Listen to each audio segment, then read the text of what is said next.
যুগে যুগে বিশ্বের অনেক দেশের নেতাকেই নির্বাসন বরণ করতে হয়েছে। কেউ তা নিয়েছিল স্বেচ্ছায়, কেউ বা জোরপূর্বক। অনেক বিশ্ব নেতাকে কারাগারে রাখা হয়েছিল বছরের পর বছর, যেখানে বিন্দুমাত্র সম্ভাবনা ছিল না ক্ষমতায় প্রত্যাবর্তনের। কিন্তু ইতিহাসে এমন অনেক দৃষ্টান্ত আছে যেখানে নির্বাসন বা কারাবাসী শেষ পরিণতি হয়ে ওঠেনি, বরং জনগণের সমর্থন, আদর্শ ও সংগ্রামের শক্তিতে বহু বিশ্বনেতা দীর্ঘ নির্বাসনের পর দেশে ফিরে ক্ষমতার শীর্ষে পৌঁছেছেন। ভ্লাদিমির লেনিন, যিনি লড়েছিলেন জার শাসনের বিরুদ্ধে, আন্দোলন সংগ্রামের কারণে যাকে বরণ করতে হয়েছিল কারাবাস, সেই লেনিনের হাতেই প্রতিষ্ঠিত হয়েছিল সোভিয়েত রাষ্ট্র, যিনি সাইবেরিয়া ও ইউরোপে নির্বাসিত থাকাকালীন গড়ে তুলেছিলেন বলশেভিক মতাদর্শ। 1917 সালে জার শাসনকে পরাস্ত করে ক্ষমতা নেন সোভিয়েতের এই প্রতিষ্ঠাতা। ইরানের শাহ মোহাম্মদ রেজা পালভির শাসনের বিরোধিতার কারণে 1964 সালে দেশ ত্যাগে বাধ্য হন আয়াতুল্লাহ খামেনি। তুরস্ক, ইরাক ও ফ্রান্সে নির্বাসিত জীবন কাটালেও সেখান থেকেই তিনি বিপ্লবী আন্দোলন চালিয়ে যান। 1979 সালে শাহের পতনের পর দেশে ফিরে ইসলামী বিপ্লবের নেতৃত্ব দেন এবং ইরানের সর্বোচ্চ ক্ষমতাধর নেতা হিসেবে আত্মপ্রকাশ করেন। সামরিক শাসক জেনারেল জিয়াউল হকের আমলে রাজনৈতিক নিপীড়নের কারণে 80-র দশকে দেশ ছাড়তে বাধ্য হন বেনজির ভুট্টো। যুক্তরাজ্যে নির্বাসিত অবস্থায়ও তিনি পাকিস্তান পিপলস পার্টির নেতৃত্ব দেন। জিয়াউল হকের পতনের পর দেশে ফিরে 1988 সালের নির্বাচনে জয়ী হয়ে মুসলিম বিশ্বের প্রথম নারী প্রধানমন্ত্রী হন। 1993 সালে তিনি আবারও প্রধানমন্ত্রী নির্বাচিত হন। বর্ণবাদ বিরোধী আন্দোলনের কারণে 1964 সালে তৎকালীন আফ্রিকার শ্বেতাঙ্গ শাসকদের রোষানলে পড়েন নেলসন ম্যান্ডেলা। টানা 26 বছরের কারাজীবন শেষে মুক্তি মেলে 1990 সালে। এরপর শান্তিপূর্ণ আলোচনার মাধ্যমে বর্ণবাদী শাসনের অবসান ঘটে। 1994 সালে দক্ষিণ আফ্রিকার প্রথম কৃষ্ণাঙ্গ প্রেসিডেন্ট নির্বাচিত হন নেলসন ম্যান্ডেলা।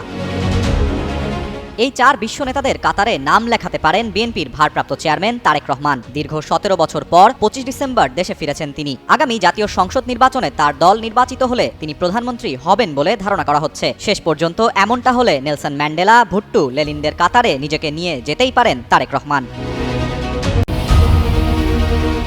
সম্প্রতি দেশের শীর্ষ ব্যবসায়ী ও শিল্প উদ্যোক্তারা বিএনপির ভারপ্রাপ্ত চেয়ারম্যান তারেক রহমানের সঙ্গে সাক্ষাৎ করেছেন। ব্যবসা বাণিজ্যে বিদ্যমান সমস্যা ও চ্যালেঞ্জের বিষয় নিয়ে বিস্তারিত আলোচনা করেন ব্যবসায়ী নেতারা। বিশেষ করে আইন শৃঙ্খলা পরিস্থিতি, শিল্প খাতে গ্যাস বিদ্যুতের সংকট ও আমলাতান্ত্রিক হয়রানির মতো বিষয়গুলোকে বেশি গুরুত্ব দেন তারা। ব্যবসায়ীদের সমস্যার কথা শুনে তারেক রহমান প্রতিশ্রুতি দিয়ে বলেন, আগামী নির্বাচনে তার দল ক্ষমতায় এলে ব্যবসায়ীদের সঙ্গে নিয়ে এসব সমস্যার সমাধানের উদ্যোগ নেবেন।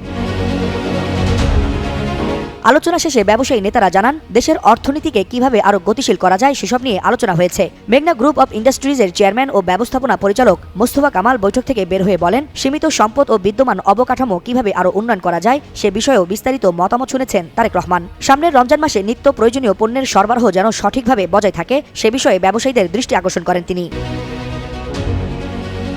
2025 সালের ডিসেম্বর মাসটি দেশের রাজনৈতিক ইতিহাসে নানা কারণেই স্মরণীয় হয়ে থাকবে। বছরের শেষ এই মাসটি যেন নতুন বছরে রাজনীতির মোড় ঘুরিয়ে দেওয়ার সূচনা বিন্দু হয়ে উঠেছে। মাত্র একটি মাসের মধ্যেই দেশের মানুষ একদিকে ওসমান হাদি হত্যাকাণ্ডের পর গভীর শঙ্কার মুখোমুখি হয়েছে, অন্যদিকে আবার গণতন্ত্রের প্রশ্নে নিজেদের প্রত্যাশা ও রাজনৈতিক রুচির স্পষ্ট বহিঃপ্রকাশ ঘটিয়েছে।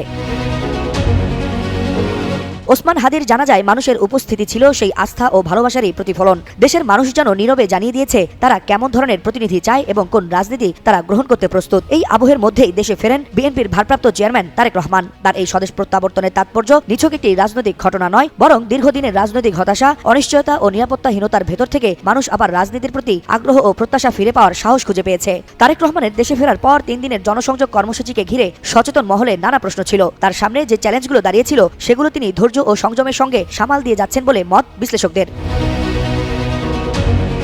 এই সময়ে দেশের ইতিহাসে প্রথম নারী প্রধানমন্ত্রী খালেদা জিয়ার প্রয়াণ রাজনীতিতে একদিকে প্রবল আবেগ তৈরি করেছে, অন্যদিকে বিএনপির রাজনীতিতে একটি স্পট টার্নিং পয়েন্ট হিসেবে আবির্ভূত হয়েছে। অবশ্য তারেক রহমান দেশে ফেরার পর থেকে বিভিন্ন সংগঠন ও রাজনৈতিক নেতাদের সঙ্গে দফায় দফায় বৈঠক করছেন। দলের নেতারা বলছেন, শুধু বিএনপি নয়, দেশের প্রশ্নে সবাইকে এক হয়ে কাজ করার প্রত্যাশা থেকেই তারেক রহমান সবার সাথে বৈঠক করছেন।